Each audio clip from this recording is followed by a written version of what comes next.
let's maybe start. Let's start by talking a little bit about. I mean, first of all, I guess why I'm talking to you, because you dropped a little question in Paul Vanderklay's I guess his atheist week. So first of all, you would self-identify as an atheist, an anti-theist, or how would you self-identify when it comes to those terms? Yeah, just like an agnostic atheist okay, I think I'll say it in the sense of like in this kind of community, in something like Paul's Discord server, where there are people who find those terms meaningful, useful for identifying how I am different from them, right? Right. In the sense that I don't live as if a specific conceptualization of God exists, for sure. Like whether it be Calvinist or Armenian or anything like that. Right. But I'm agnostic about it. Like I'm open to it. And then just more broadly, like if I were to be open to a kind of theism, it would be so radically different from the kind of theism that those kinds of like evangelical types or people who are familiar with like North American evangelicalism are thinking of, that it wouldn't be useful to even talk about it in the same terms. You know what I mean? Like it would be a panentheistic kind of view. It would probably be open and relational, or process theological in nature, and it would be highly pluralistic and something that sits as well within the Taoist language as the Christian language or the Buddhist language. So it wouldn't be useful to even go into that kind of language with most people in that kind of community, in my opinion. Yeah. So but for the most part, I mean, like most of my thinking is based on a naturalist conceptualization of the world. So yeah, in all of those senses, I think like atheist is an appropriate term. So why did you become interested in listening to Paul's stuff? So actually, I was introduced to it through a friend of mine, Nathan, who has a channel, Digital Gnosis. He was doing some critiques of some videos by Peterson, Peugeot, and Paul. And so I just jumped in and we just started like riffing. I had seen Peterson before, obviously, and I'm familiar with his work and familiar with the criticisms of his work, which I find rather important to be aware of. And then was very unfamiliar with Peugeot and Vanderklay. Right.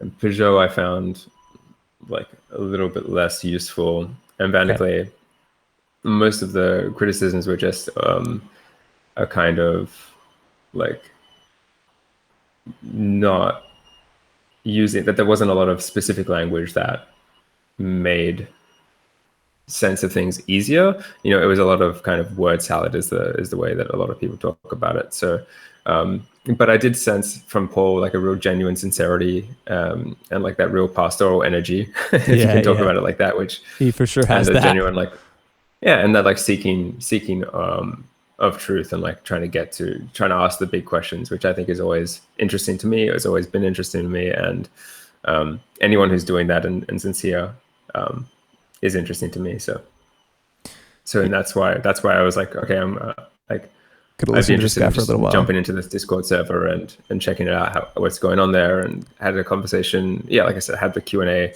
opportunity, and through talking to some other people, thought it'd be worth like chucking some of those questions in. And I think after having that little back and forth with him, I was like, yeah, this is definitely like the vibes I got were kind of reinforced, and I was like, yeah, he seems like someone who's not not like a charlatan at all or anything like that. Just somebody trying to figure it out like all of us.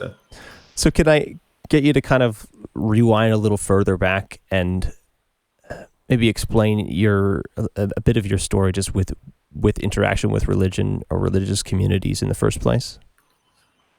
Yeah, so I was born into a lapsed Catholic family, Roman Catholic on my mom's side, and I don't know what my dad's side of the family believed, if they ever were involved in any of that kind of stuff. But, you know, and it's in Australia, which is a relatively lack-theist kind of country in terms of, you know, most people either are just nominally Christian, but very much like it's not a major concern what the teachings are, or what how that should affect your life, or if it should affect your life at all. You know, like most people who even identify as Catholic, you know, they wouldn't be worried about conception, like what do you call it, contraception, or not having sex before marriage, or any of these Sure. things that somebody who is like a fundamental kind of Christian trying to live the way might be concerned with, based upon a lot of the common theologies that you hear. So that was kind of the context. Had like some brief encounters with the Catholic Church, like midnight mass on Christmas or Easter or whatever. And then I did like a very late confirmation, just like to appease my nonna, because I really thought it would be worthwhile. Like, what is it to me? A few afternoons and learn some things, and then just say some words, and it makes people happy, right? And I'm a people pleaser at heart. And I remember like hearing the one story of like, let he who's without sin cast the first stone. I'll say that's a pretty cool story to play around with in your mind, like to turn that judgment inwards first before going outwards. Yeah, that's cool, whatever, but didn't think much of it. And then, as I became a teenager, had that very like anti-theist energy, as it's pretty popular, and it's pretty popular to be critical of religion. It's easy, like I'm someone who likes to joke around, and it's super easy pickings in terms of comedy, right? Like to just poke fun at religion. And then so that was my background. And then I had, towards the end of high school, I started getting into psychedelics and drugs, and that kind of opened up a lot of different areas of life. I think I was quite enchanted as a kid, I would say, through a lot of reading and being in books, and just kind of like maybe the kind of personality that I have. I was quite like a daydreamer, always lost in thought, but also just lost in stories and in nature. Like I would just kind of be I had that sense of wonder, I think. I could come up with stories to entertain myself. And then I kind of lost that a little bit through high school, and I think I was looking for something to re-enchant my life in some ways, and it kind of came out a little bit of escapism through the psychedelics, but it did re-enchant me for sure. Like those kinds of experiences, like doing acid, doing DMT, which is something that a 17-year-old probably isn't a good idea to be having, like one of the most intense psychedelic experiences you can have. And for me, it was like a breakthrough experience where you have like an experience of consciousness that has no self attached, that has no sense of separation between experiencer and experience and all that kind of stuff. So, then you think like, hey, my models of reality really aren't that solid. Can you explain a little bit more about, because I've been thinking about like, especially with the rise in popularity of Joe Rogan in the past several years, he talks all the time about various psychedelics and stuff, and like I think oftentimes when people start talking about religious stuff, his mind tends to go there too, and it's just like, okay, there's this whole other, I don't know, there's another layer of consciousness or something like. That's at least become very interesting to me, and listening to different people talk about it. But can you explain a little bit more about what that experience is like? Like, yeah. So if I want to just characterize it like this, and so like take it all with maybe like a couple of grains of salt. Like this is just me trying to, tell a story to encapsulate a feeling without getting without using too many words, right? But if I was to try and communicate it easily, I would say that sense of wonder and awe, and that sense of being connected and one with everything that I felt as a child, that I felt like I'd kind of lost.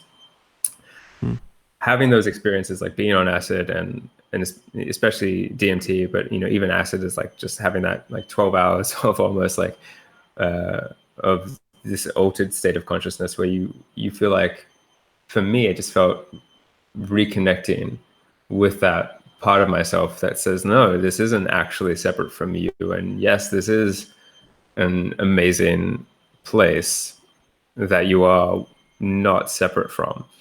And that part of me that did want to just embrace all and love, that wanted to kind of, to use some woo-woo language, just kind of be love, was valid. It was valid, and it's here, it's right here. It's so easy to access, like that you can just take this substance and you're there again. And yes, you get some funny, like on acid, maybe you get some like funny hallucinatory experiences, but I wasn't so interested in that. For me, it was all about that, like, hey, that sense yes of like to oneness, reality. Like, yeah, that sense of oneness, that sense of this isn't a mistake. Like, this isn't a problem to be solved. What we're doing here, right? But then you have to come back and you have to kind of like reintegrate that experience. And the DMT experience particularly is one that's so discontinuous with the rest of my states of consciousness. Yeah. Well, to you were feel talking like earlier, I was color. Yeah. you said that like, I mean, you say that shit. Yeah. Sorry, you say like you feel, I would say one of the most profound like propositional statements that I came back, that I can, that has stuck with me, is like feeling like I was color. I was the colors bolting in on themselves. And it's one of those things that sounds so silly, but like the feeling of it, the experience of it was so vivid. right. And because even in that statement, I've said that I was feeling like X, but really there was no separation there. It was color folding on itself that was being experienced. And then I come back and I have to try and like tell other people about it, right? And then I'm back into this guy, Alex, experiencing things. But so I think that just really opened me up and was like, hey, there's more going on here. Yeah. So you were talking earlier, you said that like if you were to try to, if you were to be able to associate or use comfortably some religious language, it would probably end up being equally compatible with it, with like a Taoist understanding. And like, especially, I mean, when I think about Taoism, obviously I'm not deeply entrenched in that tradition. I just know the popular stuff about the yin and yang, right? It's just, it's like, okay, that's a very interesting concept to me, as far as, you have, like, the way to live is to find that balance between yin and yang, or to find, or to walk the line of Tao between that, I guess, I mean, in Petersonian language, the chaos and order, right? And right. I mean, when you're talking about these, like talking about these kinds of very, experiences where the borders between everything sort of breaks down, and you become one with color, and one, it's just like a connection to everything. It's like, I mean, I've been thinking a lot about why it is that, I mean, I guess just obviously I identify with a particular religious tradition, so I have reason to think about religion a lot, but I don't think that religion is just that woo-woo language. I think religion, a good religion anyways, is something that helps you exactly to do that, to straddle that line between that sort of spiritual thinking and experience into, and then have it in sort of a good relationship with a more stark pattern in your life. Right. I would say that for me, there's an experience that's at the core of many of these spiritual teachings, and what the teachings do is provide language that can help validate that experience. Yeah. Within a variety of different cultures and contexts and societies that might be tending towards invalidating it, right? In a context where we're taught that we are above nature, or that we're under nature, we need to have that validation of the experience of being in nature, one with nature, right?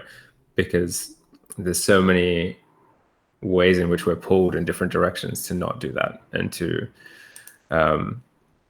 just kind of like cut ourselves off and start telling ourselves stories that lead to a kind of delusion, that lead us to not see clearly, that lead us to act in ways that are hurtful to ourselves and others and the environment. The others I would include in that objects and animals and different things.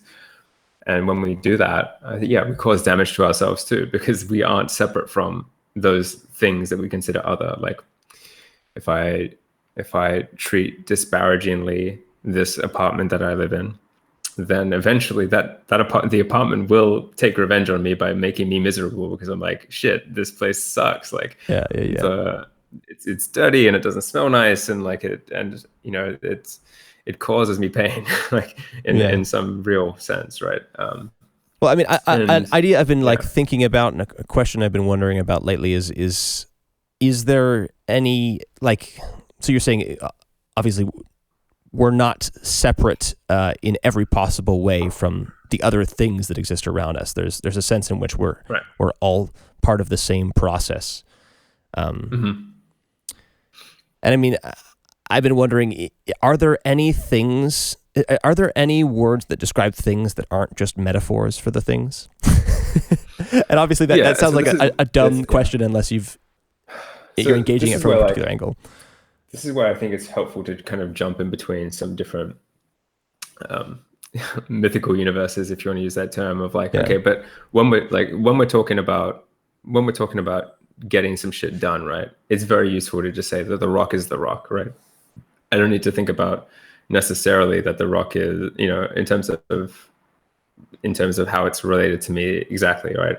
I just need to know how that rock functions in relation to the environment. Like, okay, if I hit it with X amount of force, it's going to break in some kind of predictable way, where it's probably probably some probabilities involved there in terms of the ways in which it'll break, but we can say that it's most likely going to break this kind of way or whatever.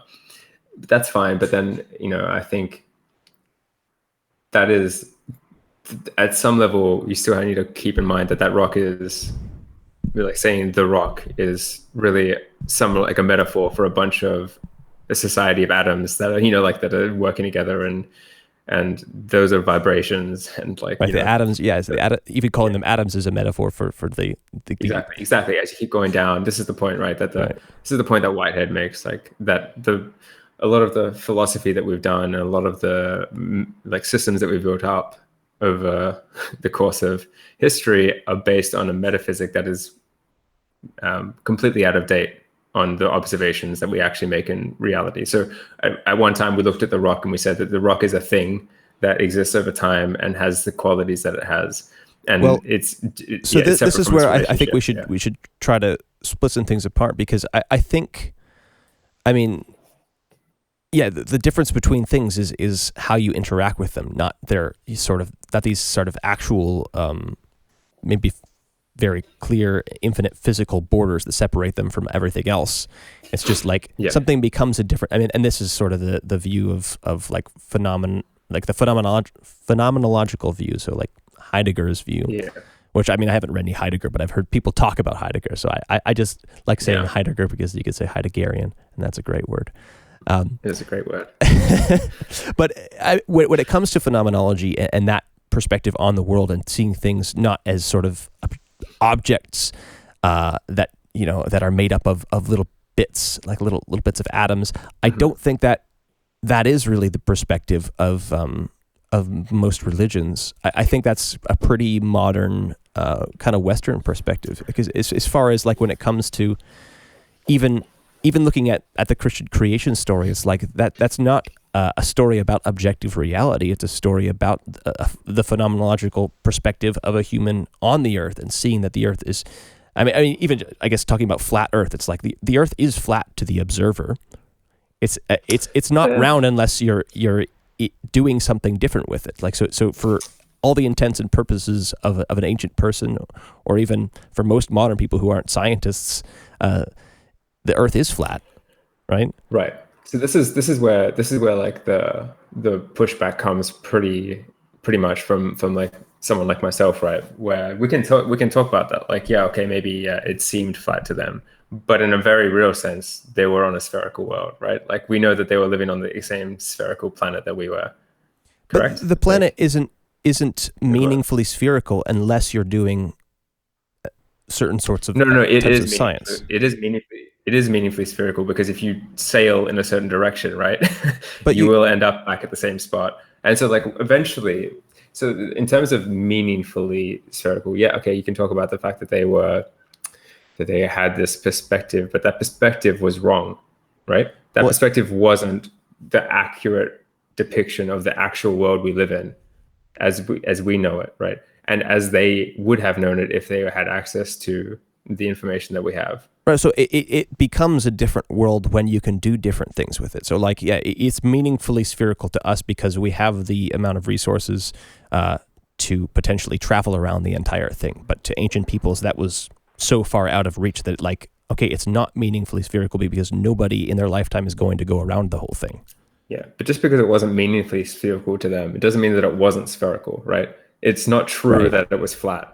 It's not the truth, right?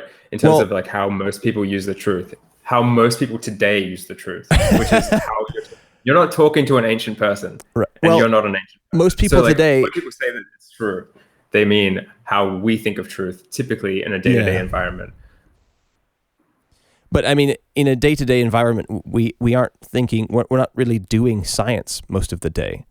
And again, like to me, I'm not a sailor and I'm not a pilot of a plane either. So to me, the Earth, and I'm also not designing technology for satellites or something to triangulate signals around a globular Earth.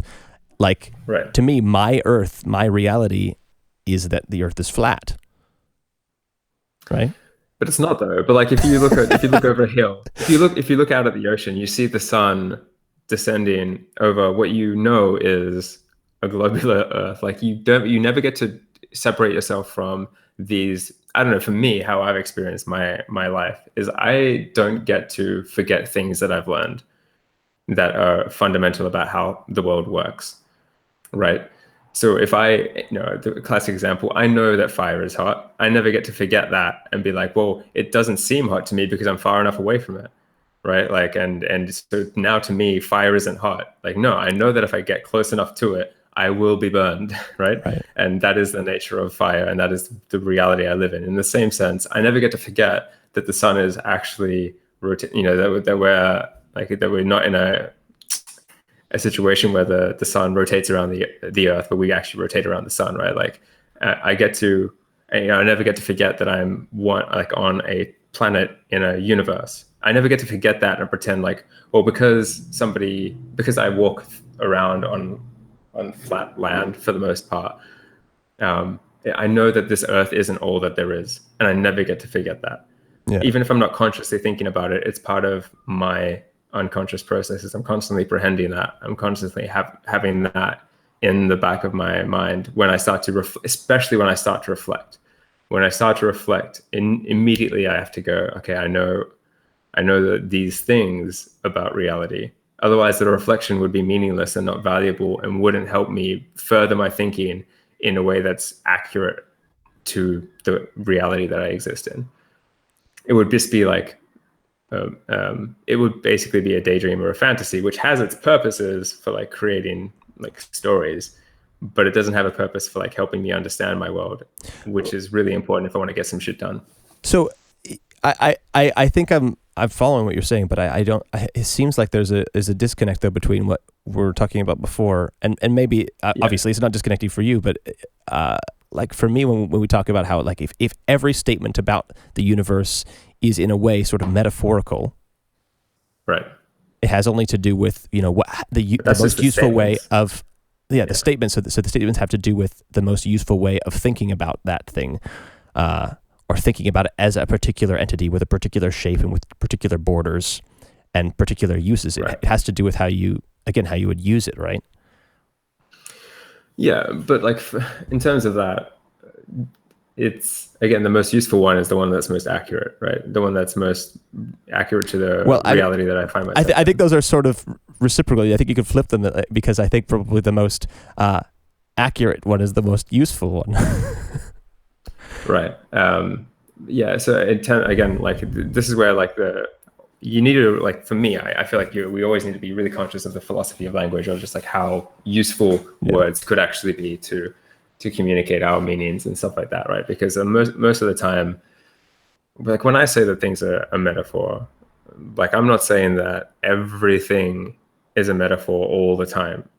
Like when you're in it, like when I'm making coffee, for example, it's not a metaphor that the grind needs to be smaller to increase extraction. Like that's not a metaphor in that specific circumstance. Like it's a kind of knowledge. Like I know what I'm doing is going to have an impact on the world.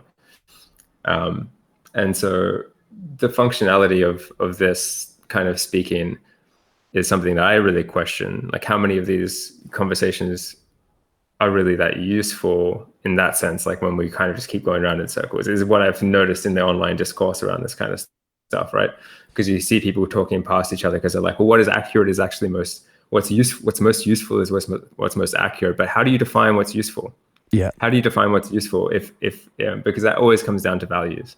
It always comes down to what you Absolutely. value. Yeah. So if you value family, right, Yeah. then what's useful to you is what helps you to build a family. If you don't And value everything family, divine, especially, so if your only value is your family, just to make things simple, then every other thing that exists around you only even comes into existence from your phenomenological perspective when it becomes a thing that can be used or is an obstacle to reaching that ideal or whatever, like reaching your values, reaching for your values.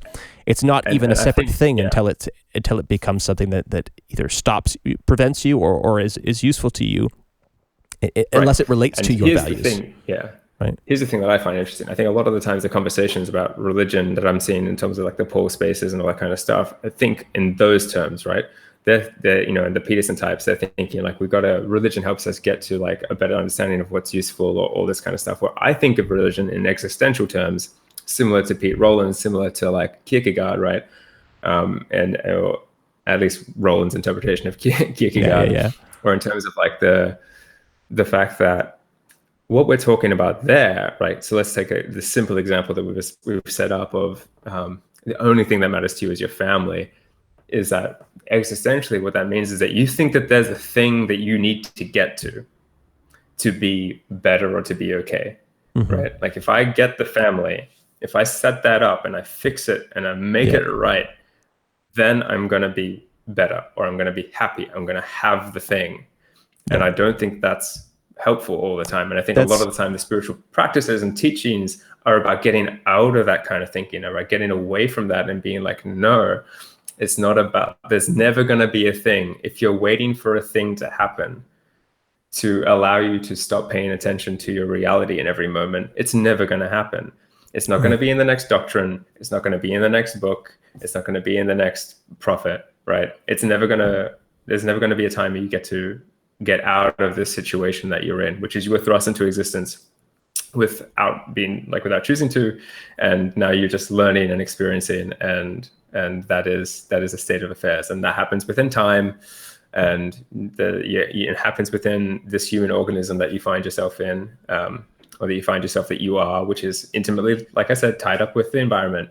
And so when I think about it, I'm thinking about it in those terms. I'm not so interested in like using religion as a justification for any set of values necessarily. I'm looking at it as like, what do we discover is going on here? It's kind of like what is going on as a here, justification right? of a set of values. So like, if you want to say that like, well, Christ said X, right? So I interpret that as like Christ said, you should hate your mother and like you should deny your mother and father, and you should follow me. What does that even mean, right? Like in terms of, until you start framing it in a set of systematic theological terms, and the thing that I find, and again, this is kind of every religious person, every philosophical person, every person who's thinking, their understanding of their worldview, obviously, their reading of the stories that they identify with updates and changes throughout their life, but my understanding of Christianity, anyways, is that it kind of lines up with what you were just saying, anyways, as far as the idea that heaven and God, these are things that are, and I like the word holy, because holy, at least from what I learned in Sunday school, it means set apart, and in sort of a philosophical perspective, it means that's always its identity. It's always set apart from you. It's not something that you can achieve. And so, even though we have a kind of we try to progress towards certain values, try to reach certain states, but like that Rollins idea, you never actually get there. Like this is another. My brother is in business school, so he's learning different math stuff for economics, and he taught me the word asymptote last year, and I was like, that's a great word, because at least it helped me to understand my relationship with God as well, in a sense that like the approach of the divine is something that's asymptotic. You never reach it. That's the nature of the relationship, and that as soon as you think you've gotten there, then that means at that point I think the Christian word for it would just be idolatry, right? Right. So there's a few things that come to mind when I'm hearing you speak there, like when you talk about the asymptotal kind of relationship between it. there's something there that I feel a pushback on, which is the idea that you think that you're getting closer to it and you're never going to actually reach it, but you think that it's still something that could be reached if that asymptotal relationship was not the case, right? Like, yeah, okay, we're somehow confined by our human dynamics and by the earthly realm, but we can't quite get to the divine. Maybe you're not saying that, but like, but what I'm suggesting, what Rollins would say, is that even if the real crux is recognizing that even if you got there, it still wouldn't be there. It's not actually there. So the analogy is like, if you like, he talks about the crucifixion of Christ as this, how he phrases it is like Christianity is the libidinal disinvestment in the lost object, this idea that there's something that we're missing that we're going to get to, like the divine. Yeah. And you're saying, what I hear you saying is that there's something that we've lost, we can't get there, but we still believe that it's there. And what he's saying is that when you see Christ say, my God, why have you forsaken me? He sees that as a recognition, and I think he takes this from Zizek. He sees that as a recognition that God himself isn't whole. The divine is actually also broken, right? And so even if you got to God, you still couldn't get whole because God himself isn't whole. And he likens this to the idea of like when you're a child, you have like no sense of self for the first period of time, like six months before a sense of self starts to develop. So before that, you're just a like undifferentiated experience, similar to what else kind of, perhaps similar, we don't know, yeah. perhaps similar to the DMT experience I'm talking about. But at the very least, we know that the sense of self begins to develop around that time. And that's when they start to, before that, you can just hand them to anyone, right? They're kind of like just whatever's going on is them. And then at some point they start to realize that they are separate from these things that they're experiencing. And then they start to posit something that they've lost. However, there's not something that they've lost, because it was the creation of the sense of themness that has left them feeling like they have lost something. Yeah, they've lost, when you feel like lack of identity, or they've lost connection, being everything. But they didn't have it. They didn't have it because they didn't exist, right? Like they didn't have non-identity, right? Sure. And so, but once they come into existence and then they sense that it's not non-identity, it is identity, mm-hmm. then it's natural for us to posit that there's something that we've lost that we can get to. And typically this is the parental figure or whatever guardian is there. And then they try and look for, and that's when people, in psychological terms, that's when people develop their attachment types, depending on what kind of figures they have in their life. And, the real point there is like, you need to wean yourself off. You need to wean the child, because they need to learn that you couldn't make them whole. They think if they get to the mother that they can be whole with the mother. And that's the whole like Freudian analysis and all that kind of stuff. But the idea is that like, at some point they need to recognize that even if they could be everything to their parents, it still wouldn't be enough to make them whole, because their parents can't be whole either. Their parents don't even know what they want. You want to give your parents what they want potentially. If you have a good relationship with your parents, maybe you want to make them happy, you want to make them proud. But they, like, at the core, you can't take away their sense of drive, right? Sense of something that they're working towards, that they're working out.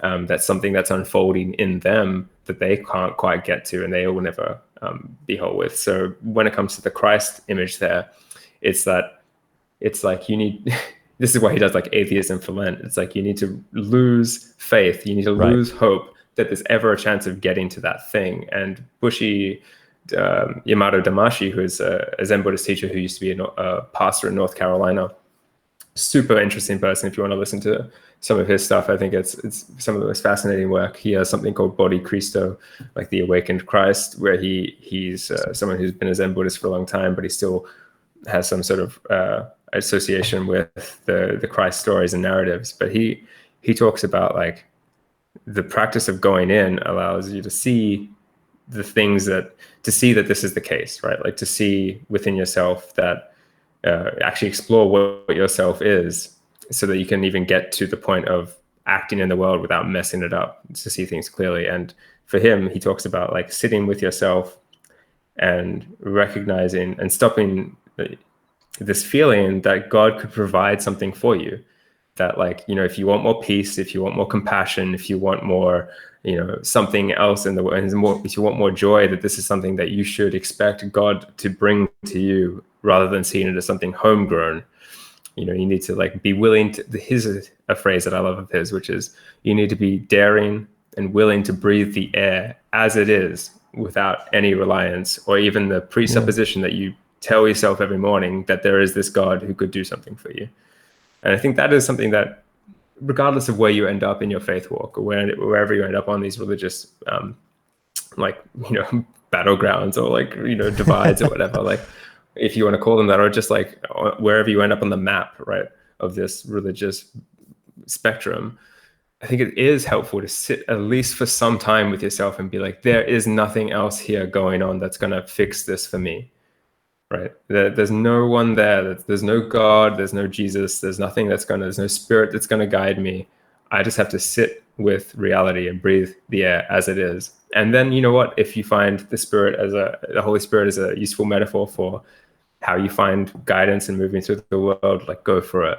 But like for me, that was sort of one of the core issues. So I was at Bible college for 2 years. I don't know if I mentioned that to you. But I've been at Bible college for 2 years at one point in my life, and was pretty involved in church, serving on the worship team, you know, like trying to get involved in Bible studies, trying to lead small groups, all that kind of stuff. And, you know, the thing that I never could quite get was this relationship that people said that they had with the Holy Spirit, because like, how do you know what is the Holy Spirit and what is you, right? And people say it's a feeling. Well, that's a terrible way of getting to truth, right? Like the Vedantic Hindu over there says the same thing, and the Muslim says the same thing.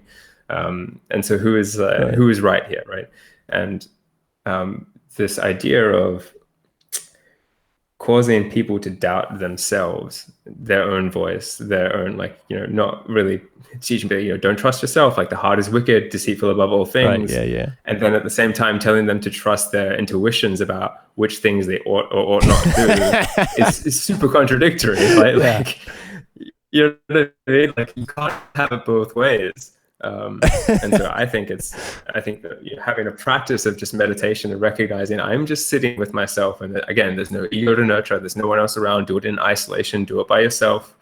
And, you know, I think prayer for me often was associated with words, and I know that there's contemplative types of prayer and that kind of stuff too, but that isn't often, let's be real, that isn't often what is taught in churches. Is this, like, you know, at least not in practice, people are praying out loud with words. Right. Yeah. And so it's like, I'm just talking again, right? Yeah. And it's easy to talk. I'm a talker. I can talk all the time, but I don't want to talk myself into believing things that aren't true.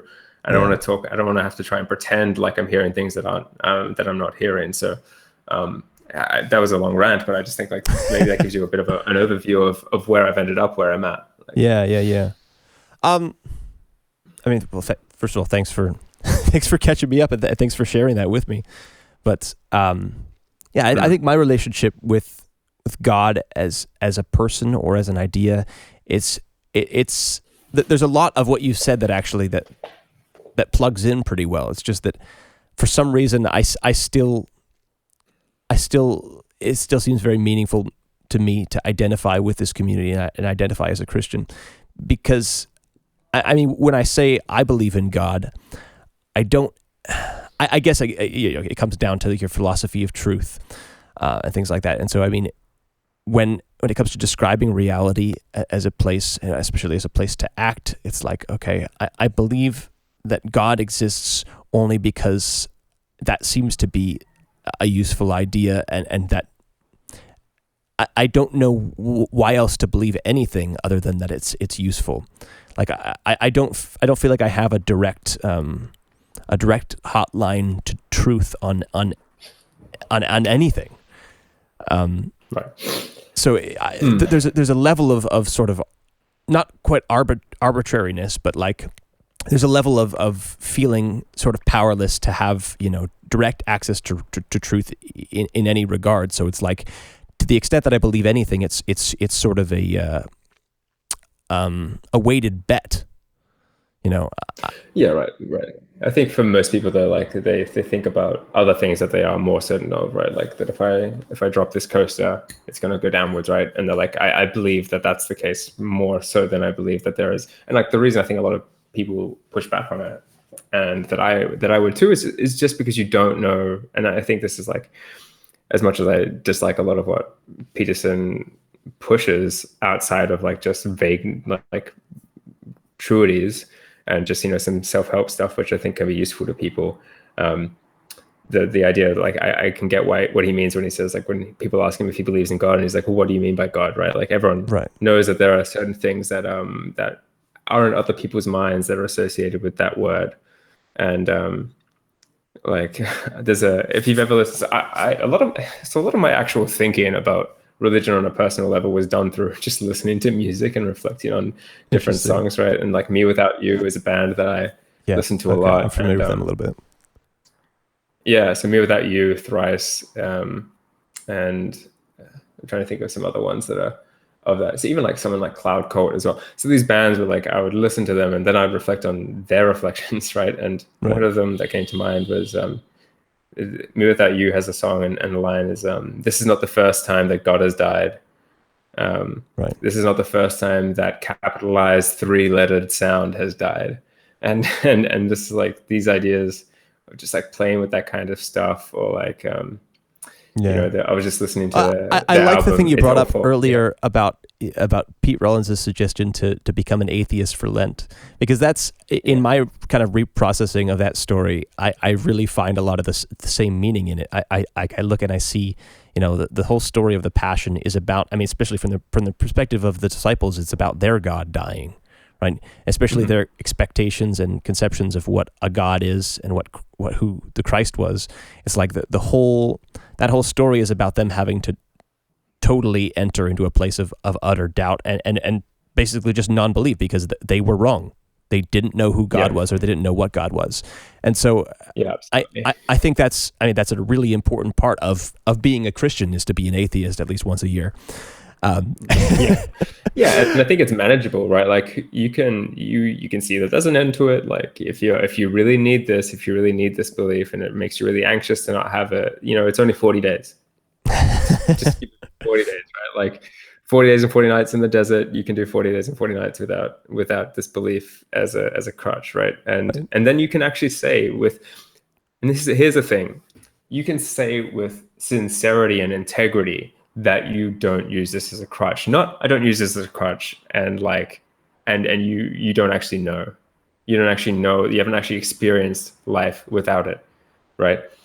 This is something that I think I find is like gets so often lost in I get frustrated with, and this is just a personal thing. This is just my ego and my baggage, just being like, I fucking tried, right? Like I went in, you know, I really tried to believe this, and I studied it.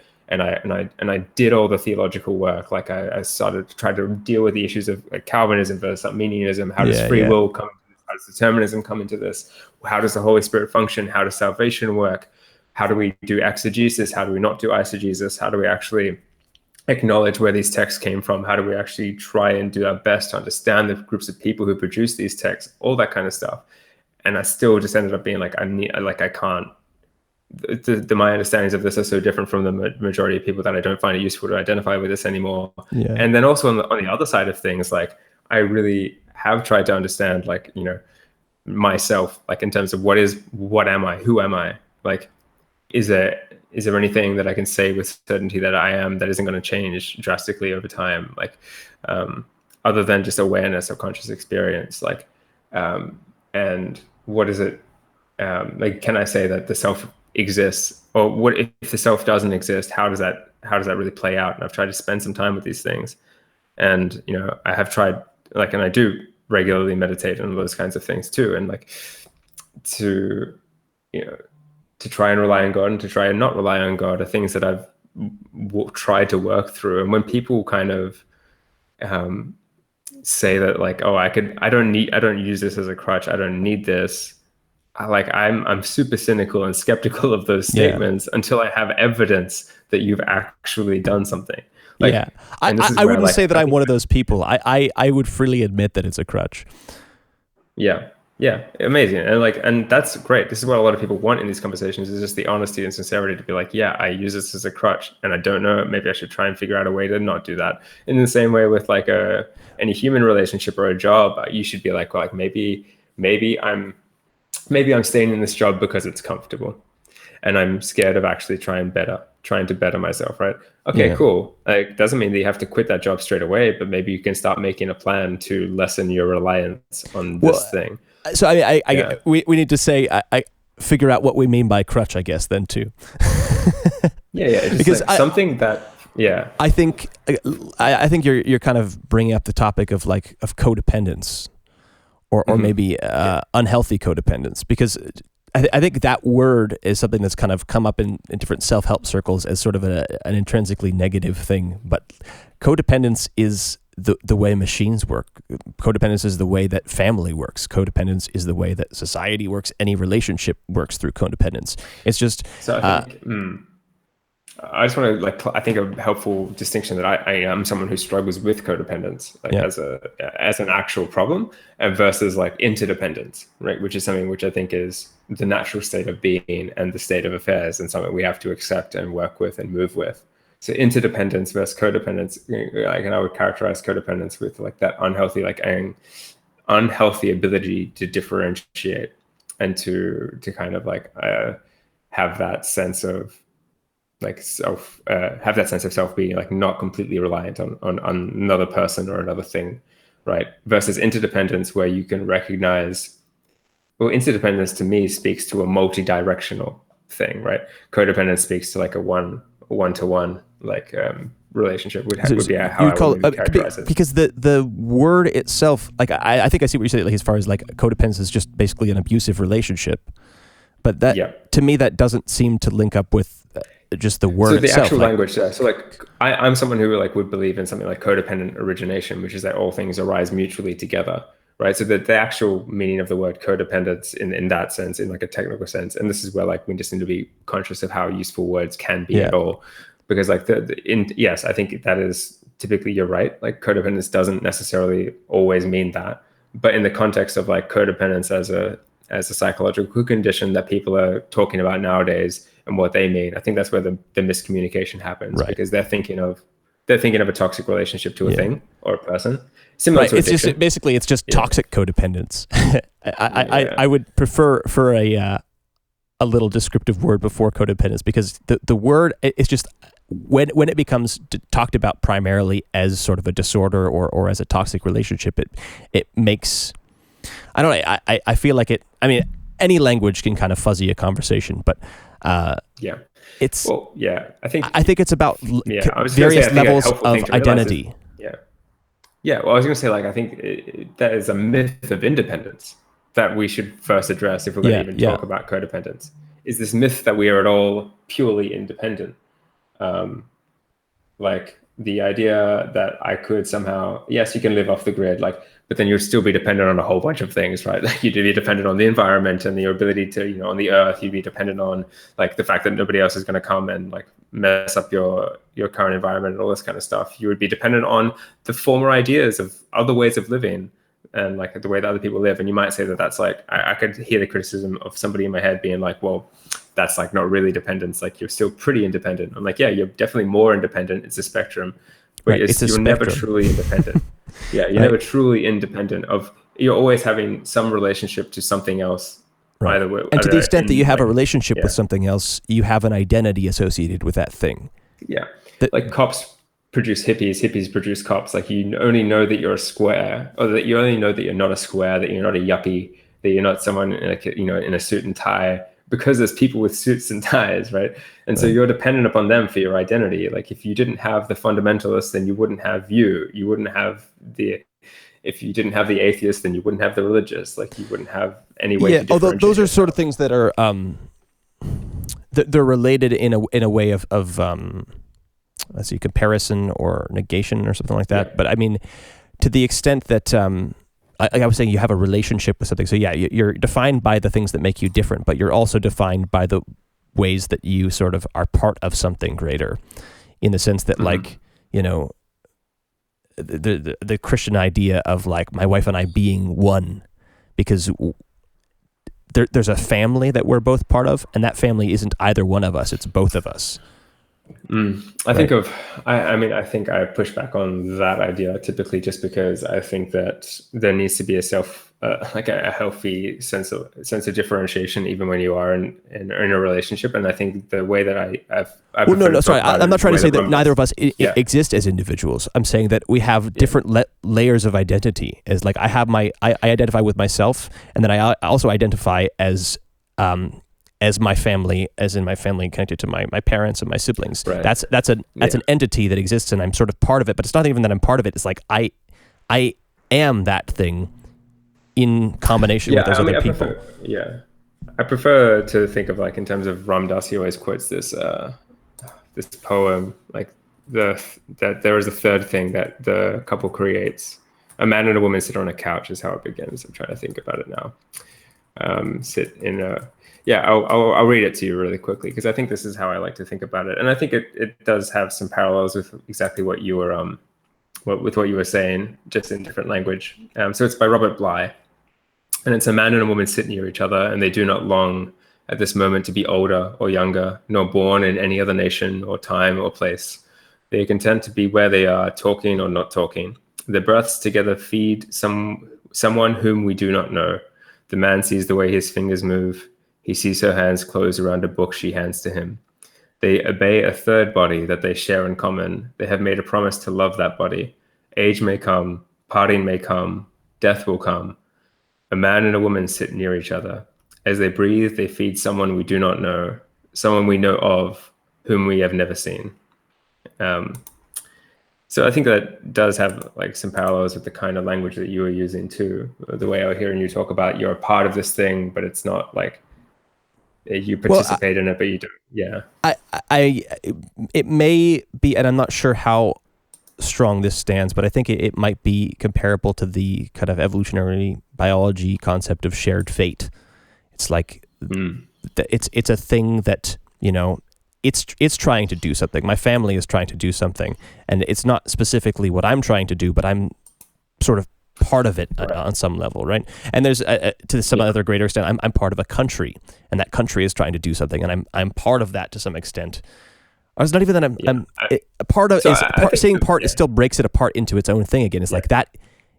I'm not separate from it. That thing is me, right? Is Yeah. I mean, this is not like too outlandish, and I think, you know, it's just hard to speak about in language. I think it's hard to speak about in English language specifically. Yeah. But, you know, I think of Whitehead's idea, or maybe it's John Cobb who developed it more, but the idea that we're communities of communities, that I am a community to begin with. I am already a community. Right. Even if you think of like my biological makeup, there is all of existence these is sort of fractal in that way.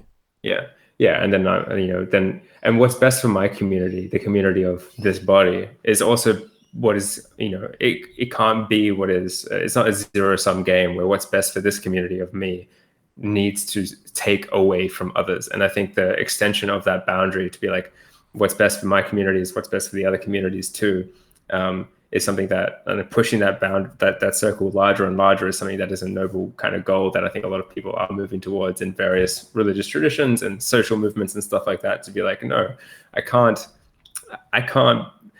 to make my family or my situation better. It's not about taking away from Garrett's family, right? Like, it's when I see what Garrett's community is trying to do, I have to recognize that is part of the wider community of what we are all, like you said, swimming in.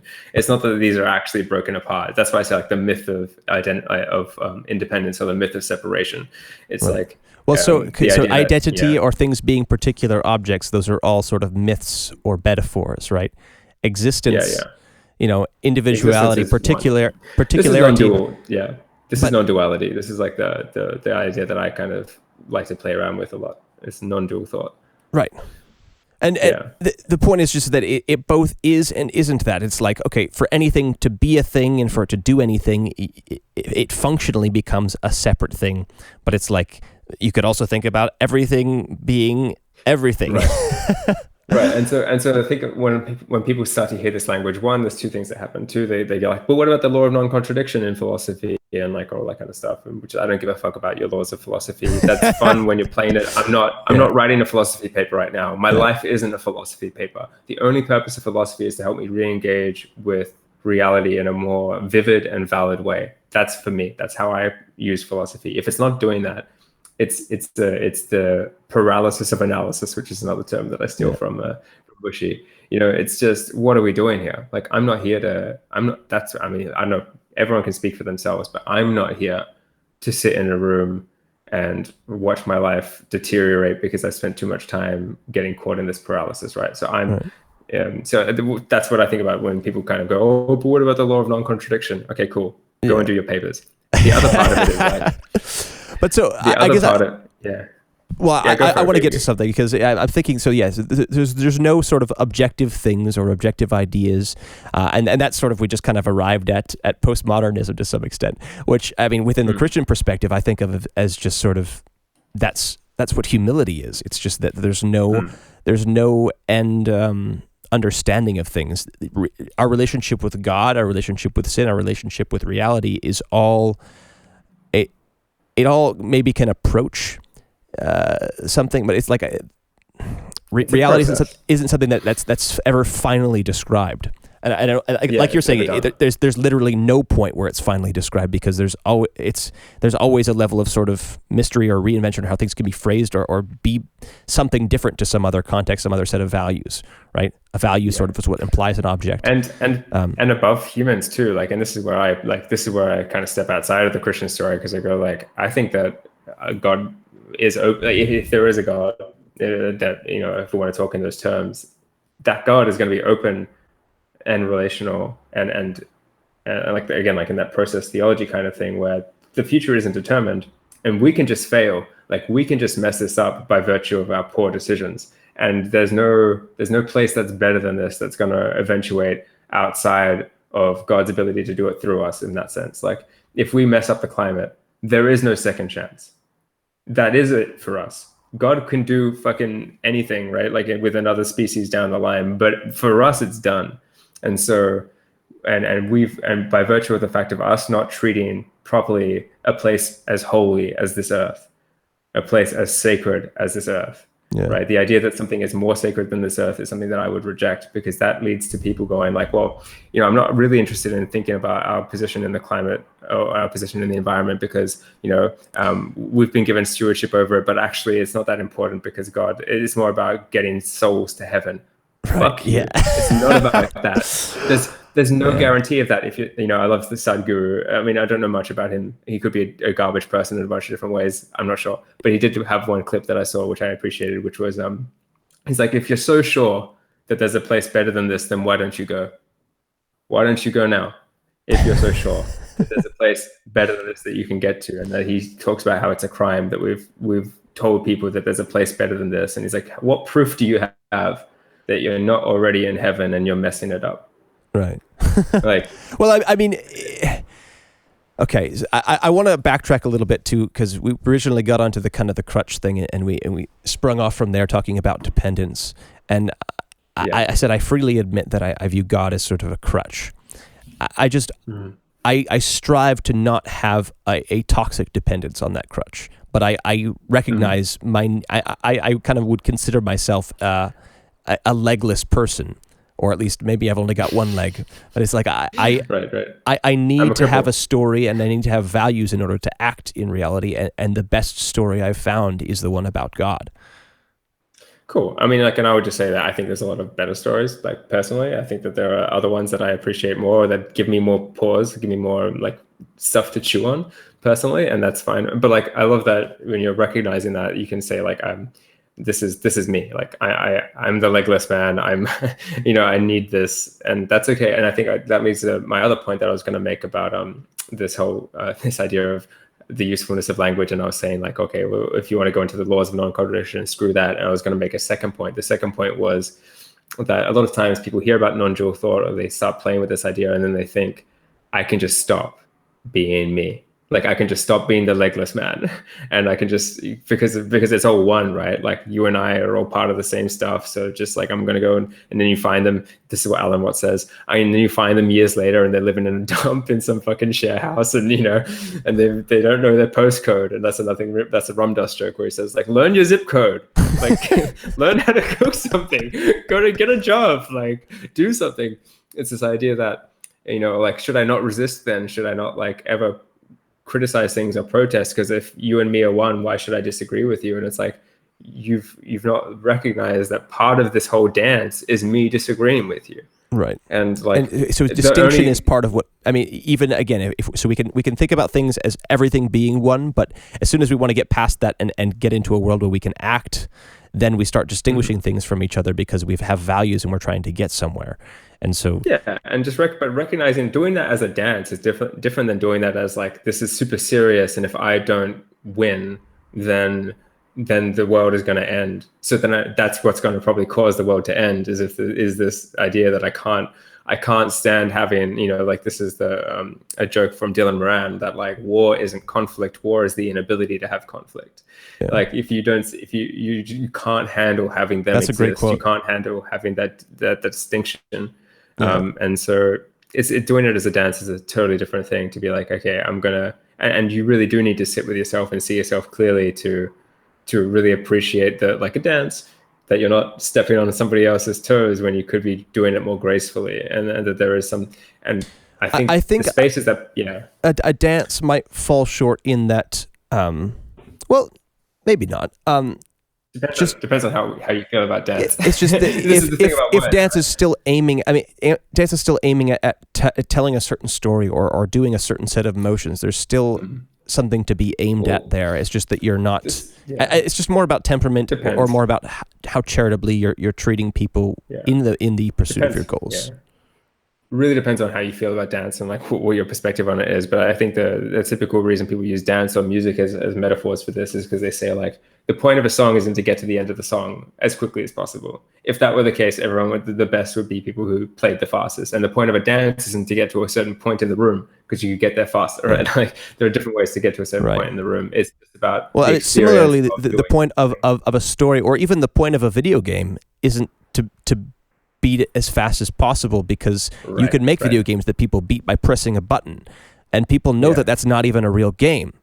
And when it comes to telling a story, it's not getting to the end of the story. So I'm saying I don't think we know what stories or games or dances or songs are about, and that's what makes them so, again, so holy, right? The purpose of them is totally, it transcends our ability to get to the goal of them.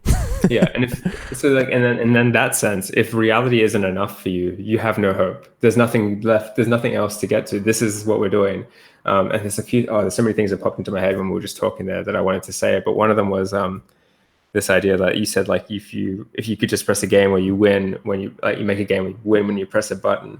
Well, like, this is the idea of like, again, this is another Alan Watts idea when he talks about culpas, that like, if you were to be able to do anything, you would probably do like great things for the first like 100 years. You just relive the best moments of your life for the first like 100 years. And then eventually you would get tired of that. And what would you do? You would start going back to the heartbreaks, to the failures, because you would need something to break it up. You would like want to understand like what's going on here in a different light, in a different perspective.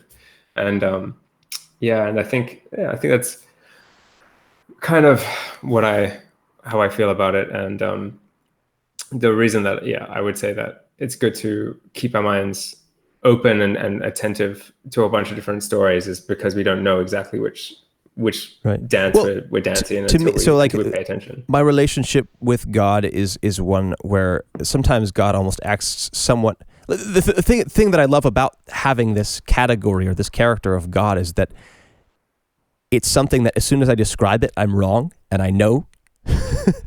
So it becomes a category for everything that's beyond my understanding, as well as maybe a category for. Well, I mean, even the Lent thing, or just like God dying. It's like that's an important thing for me, because that's like every version of God that I interact with is sort of a creation of my own. Like I create the version of God that I interact with, and that's true of anything that I interact with. Again, because objects only become things when they're married to values. And so, I mean, all the people, even I'm talking to right now. I'm not interacting with whatever. If there's this sort of mythical thing of the real you, Yeah, exactly. I'm sort of projecting you. I'm emulating you to the best of my ability to understand what you mean with your words. There's a very interpretive process of interacting with anything. It's interpretation, and it's telling a story about reality, right? Yeah, I would say like, and I think that's right. And I've thought about that many, many times in my life. Even when I was in high school, I always used to think like, of course, there was a quote in a book I remember reading where they were like, one of the characters was criticizing somebody for being two-faced. And the person was like, the real criticism there is this idea that I only have two faces, because obviously I have a myriad faces, but the idea is that I've become so shallow that I only seem to be presenting two of them, when in reality there's so many.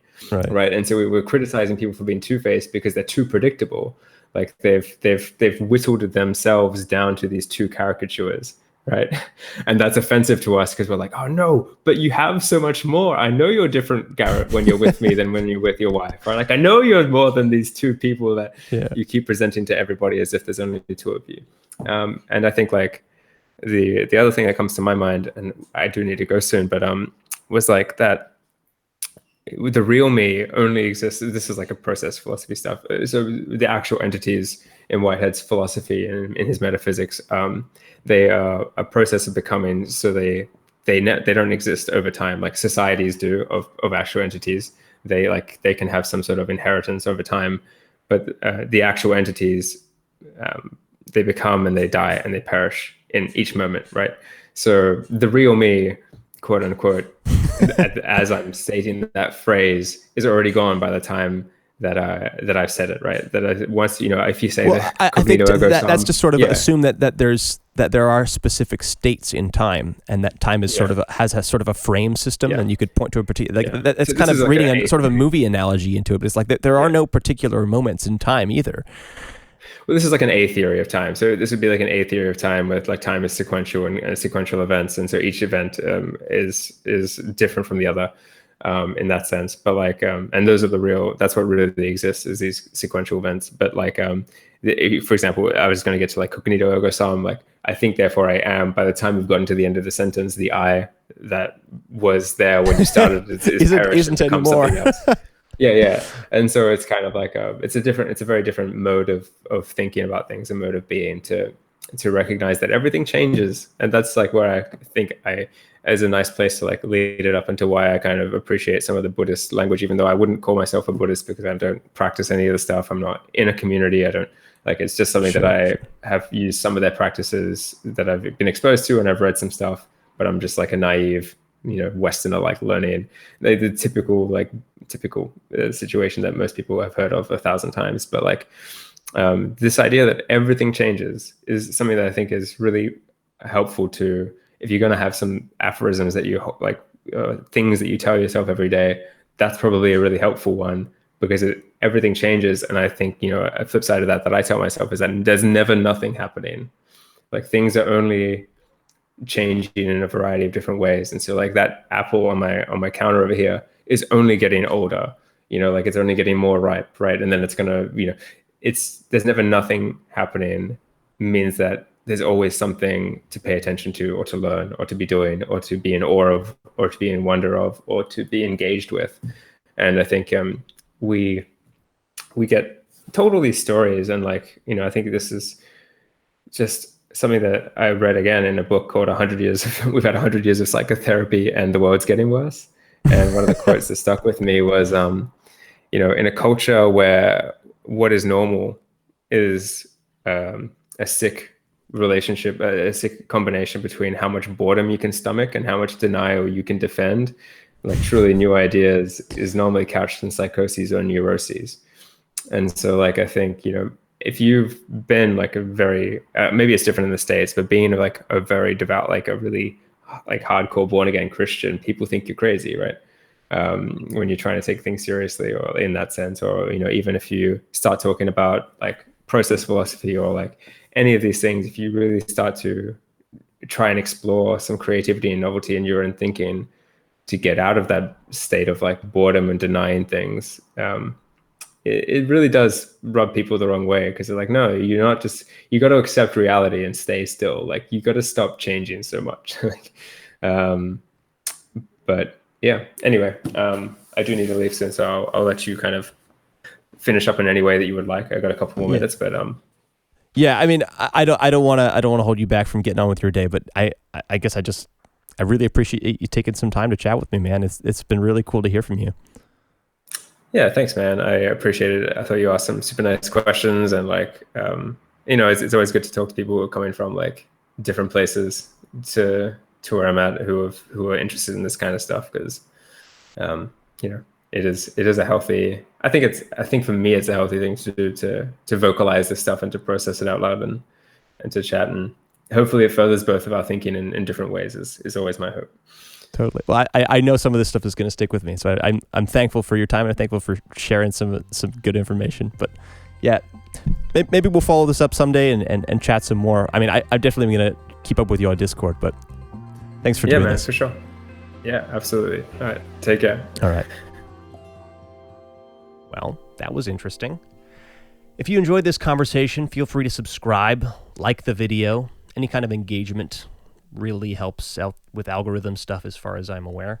Another thing I'd love if you would do would be to share this video with someone who you think might find it interesting, or specifically might disagree with it about something, or disagree with you about something, and use it as a launch pad to have an interesting conversation, have an interesting disagreement maybe, because that's really what this whole thing is about for me.